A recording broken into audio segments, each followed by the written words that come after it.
Hello hi नमस्ते, क्या हाल चाल। My name is Deepika Chaudhary and I am your science mentor. आज हम एक फेज डिस्कस करने वाले हैं जिसका नाम है एडोलोसेंस। और इसमें होता क्या है, जो आपकी एज होती है इस एडोलोसेंस वाली फेज में, उसमें आपका एक रैपिड ग्रोथ और डेवलपमेंट वाला फेज इसको बोला गया है। इस एज में जो चाइल्ड होते हैं वो बहुत ही फास्ट ग्रो कर रहे होते हैं। तो यहाँ पे लिखा गया है adolescence it is the rapid growth and development phase होती है। और ये कौन सी एज में स्टार्टिंग होती है, तो इट बिगिंस 10 to 19 ईयर्स वाली जो एज आपकी होती है, तब आपकी कौन सा फेज चल रहा होता है, एडोलोसेंस वाला फेज चल रहा होता है। बट ये पर्सन टू पर्सन वेरी कर सकता है बायोलॉजिकल क्लॉक के अकॉर्डिंग। और अगर एक बात करें ये लीड क्या करता है, तो रिप्रोडक्टिव मैच्योरिटी को ये लीड करता है। अगर हम बात करें तो यहाँ पे एक फेज और आती है इसमें, एडोलोसेंस के अंदर ही एक पॉइंट और आपको पढ़ना होता है, प्यूबर्टी। और प्यूबर्टी होता है क्या, तो प्यूबर्टी जब एडोलोसेंस की बात करें तो एडोलोसेंस एक पूरी अगर लाइन हम लोग ड्रॉ करते हैं तो उसके अकॉर्डिंग जो पॉइंट होता है, जो स्टार्टिंग पॉइंट होता है, वो होता है प्यूबर्टी। मतलब लेटर चाइल्डहुड से लेके आपकी एडोलेसेंट जब स्टार्ट होती है तब तक की जो फेज होती है उसको बोला जाता है प्यूबर्टी। और उसी में आपको जो फिजिकल चेंजेस होते हैं वो आपको देखने को मिलते हैं। अगर हम बात करें कि यहाँ पे कौन कौन से चेंजेस आपको देखने को मिलते हैं, तो अगर बात करें बॉयज में तो उनकी जो वॉइस होती है वो डिपन हो जाती है, वॉइस क्रैक होने लग जाती है। और यहाँ पे नेक के पास, लेरिंग्स के पास, वोकल बॉक्स के पास उनके पास एक और स्ट्रक्चर एक्सटेंशन में दिखने लगता है, तो वो होता है एडम्स एप्पल। ठीक है, तो ये जो होता है बॉयज में ये होता है एडोलोसेंस वाली एज में। और अगर हम बात करें यहाँ पे गर्ल्स की, तो गर्ल्स में यहाँ पे शोल्डर उनके ब्रॉड हो जाते हैं, वेट गेन होने लग जाता है। बॉयज और गर्ल्स दोनों की ही हाइट इंस्टेंट मतलब बढ़ जाती है, सडन बढ़ जाती है, सडन ग्रोथ हो जाती है, सडन आपकी हाइट इंक्रीज हो जाती है, वेट गेन हो जाता है। तो ये सारे जो चेंजेस होते हैं, स्किन आपकी जो है आपकी स्वेट एंड सिबेसियस ग्लैंड का जो एक्शन होता है वो ज्यादा एक्शन में आ जाती है। और एक्शन की वजह से सारा जो आपकी स्किन कंडीशन है वो दिखने लगती है, जैसे पिंपल्स और एक्ने बोला जाता है। ठीक है, अगर हम बात करें जो एडोलेसेंस वाले चिल्ड्रंस होते हैं उनको बोला जाता है टीनेजर्स। तो टीनेजर्स इसलिए बोला जाता है कि अगर हम बात करें 10 to 19 की, तो 19 से आप याद रख सकते हैं टीन आता है, तो यहाँ पे टीनेजर्स उनको बोला जाएगा और इस एज को टीनेज बोला जाता है। During this age body undergoes too many noticeable change, जो मैंने अभी आपको नोटिसेबल चेंज बताया उस तरीके से आपके चेंजेस बॉडी में होना स्टार्ट हो जाते हैं। ये चेंजेस आपके फिजिकली होते हैं, इमोशनली होते हैं और सोशली आपके बहुत सारे बिहेवियर में चेंजेस देखने को यहाँ पे मिलते हैं। ठीक है, तो अगर हम आगे बात करें तो ये जो चेंजेस हो रहे हैं do not just happen randomly on their own,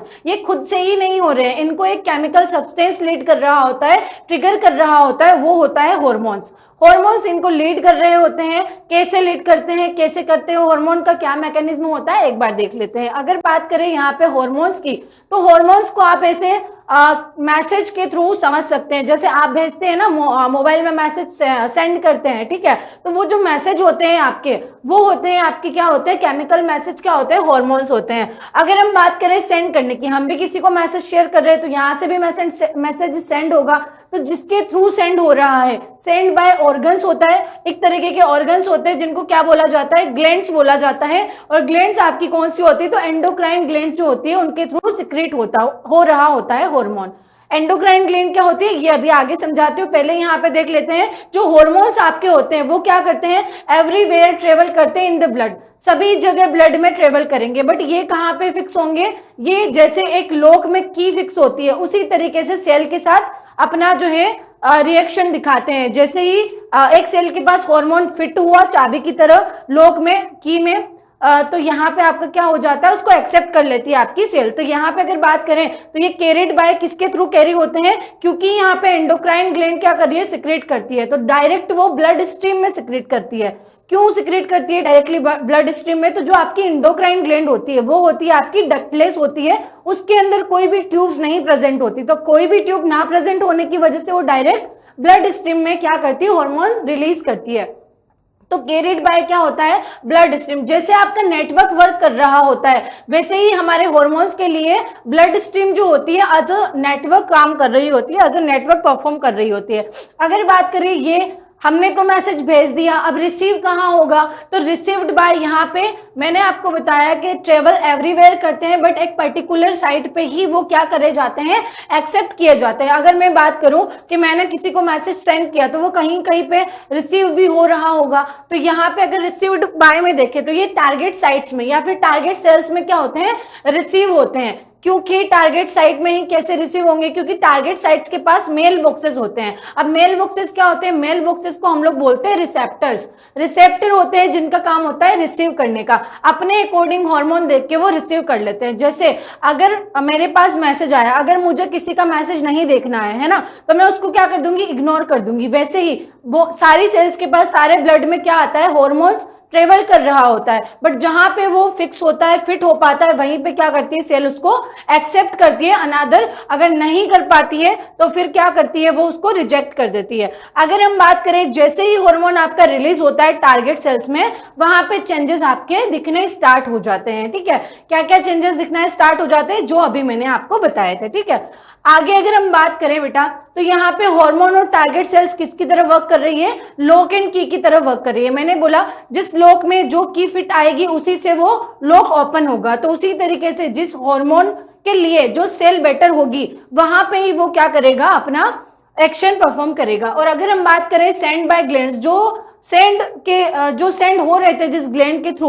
उस ग्लैंड को हमने बोला था एंडोक्राइन ग्लैंड। क्यों बोला था, क्योंकि डक्टलेस होती है, ट्यूब्स नहीं होते हैं। इस केस में क्या करेगा, अगर ट्यूब नहीं है, डक्टलेस है, तो डायरेक्ट ब्लड स्ट्रीम में क्या करेगा, वो रिलीज करेगा हॉर्मोन्स को। ठीक है, अगर हम आगे बात करें यहाँ पे, तो यहाँ पे आपकी एक इंडोक्राइन ग्लैंड होती है, पिट्यूटरी ग्लैंड। अब हम लोग यहाँ पे हार्मोन के मैकेनिज्म में इसको क्यों पढ़ रहे हैं, इसलिए पढ़ रहे हैं क्योंकि ये एक हार्मोन आपका जो इस फेज के लिए जो इंपॉर्टेंट है, ग्रोथ हार्मोन। ग्रोथ हार्मोन क्या करवाता है, आपकी ग्रोथ एंड डेवलपमेंट में वो पार्टिसिपेट करता है, आपको ग्रोथ एंड डेवलपमेंट प्रोवाइड करवाता है। ठीक है, उसको रिलीज करने के अलावा भी इसके पास और काम होता है। क्या काम होता है, ये दूसरी जो सेल्स होती है, दूसरी जो ग्लैंड्स होती है, उनको इंस्ट्रक्ट करने का भी काम करती है। दूसरी ग्लैंड्स को इंस्ट्रक्ट करती है, कौन कौन सी ग्लैंड को इंस्ट्रक्ट करती है, तो यहाँ पे बहुत सारी ग्लैंड्स को इंस्ट्रक्ट करने के साथ साथ ये जो आपके बॉयज में होते हैं टेस्टिस, उनके थ्रू क्या होता है, टेस्टिस होते हैं आपके क्या, रिप्रोडक्टिव ऑर्गन होते हैं, और इनके थ्रू आपका टेस्टोस्टेरोन हार्मोन जो होता है वो रिलीज होता है।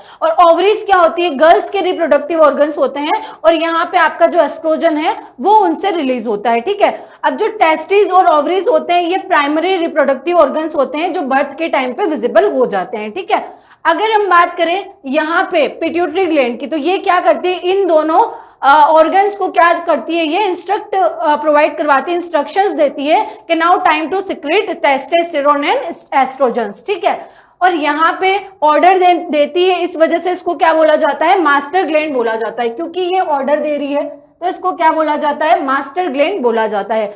अगर हम इसको समझें तो आप एक स्कूल के प्रिंसिपल के थ्रू भी इसको समझ सकते हैं। आपके प्रिंसिपल्स क्या करते हैं, आपके क्लास टीचर्स को क्या करते हैं, ऑर्डर देते हैं, फिर क्लास टीचर किनको ऑर्डर देती है, स्टूडेंट्स को ऑर्डर देती है, जो वहां पे कौन है, जो वहां पे आपके मॉनिटर्स होते हैं उनको ऑर्डर देती है। तो आपकी जो पिट्यूटरी ग्लैंड है वो वर्क करती है एज अ प्रिंसिपल, और जो आपके ये हार्मोन्स होते हैं टेस्टोस्टेरोन बॉयज में और एस्ट्रोजन्स गर्ल्स में, ये क्या करते हैं, क्लास मॉनिटर की तरह वर्क परफॉर्म करते हैं। तो किसी भी प्रोजेक्ट को बनाने के लिए जो आपके प्रिंसिपल ने आपको ऑर्डर परफॉर्म करने को बोला है, ऑर्डर दिया है, इस वर्क को आपको परफॉर्म करना है, तो उसको परफॉर्म कौन कर रहा है, मॉनिटर परफॉर्म कर रहे हैं। तो आपके मॉनिटर्स क्या हो जाएंगे, टेस्टोस्टेरोन हो जाएंगे और एस्ट्रोजन्स हो जाएंगे। ठीक है, अब इन्होंने क्या किया, वर्क परफॉर्म किया, एग्जीक्यूट करते हैं ये वर्क को, है ना। और फाइनल प्रोजेक्ट में आपका क्या दिखाई देता है, जो भी आपके चेंजेस होते हैं वो आपको दिखाई देते हैं। सच एज वॉइस में चेंजेस आ जाते हैं, हाइट आपकी इंक्रीज हो जाती है सडन, आपकी स्किन कंडीशंस जैसे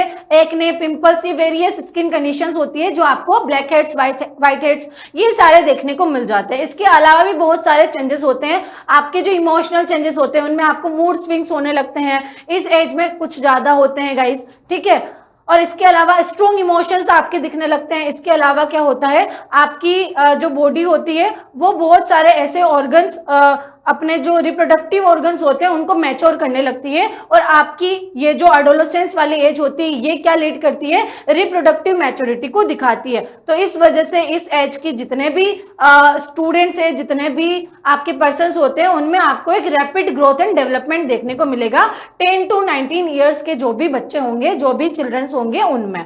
और अगर हम बात करें 10 to 19 ईयर्स की, तो यहाँ पे किसी किसी में ये वरी भी करेगा। क्यों करेगा? क्योंकि हर किसी का बॉडी का नेचर अलग होता है, हर किसी का जो लाइफ स्पान होता है उसके अकॉर्डिंग ये अलग अलग शो भी करता है। अलग अलग में ज्यादा अंतर नहीं आता है। अगर 10 to 19 है तो 11 to 19 भी हो सकता है, 11 to 20 भी हो सकता है। इस तरीके की थोड़ी सी वेरिएशन आपको यहाँ पे देखने को मिलेगी। तो यहाँ पे क्या था, एडोलेसेंस एक फेज है जिसमें क्या होता है, रैपिड ग्रोथ एंड डेवलपमेंट होता है, उसी में आपका प्यूबर्टी भी आता है। प्यूबर्टी क्या होता है, अगर प्यूबर्टी की बात करें तो जो स्टार्टिंग पॉइंट होता है एडोलेसेंस का, उसमें आपको दिखाई देती है प्यूबर्टी वाली फेज आपकी, ठीक है। और वहीं से आपके जो चेंजेस होते हैं वो स्टार्ट होने दिखते हैं।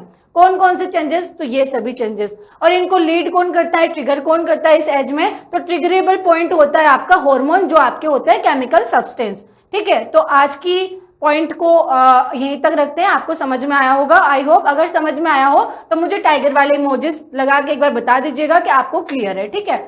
यहाँ पे आप हैशटैग भी लगा सकते हैं कि आपको क्लियर है। और मिलते हैं क्लास में, तब तक के लिए बाय बाय, टेक केयर, ध्यान रखिएगा, खुश रहिएगा और रिवाइज करते रहिएगा।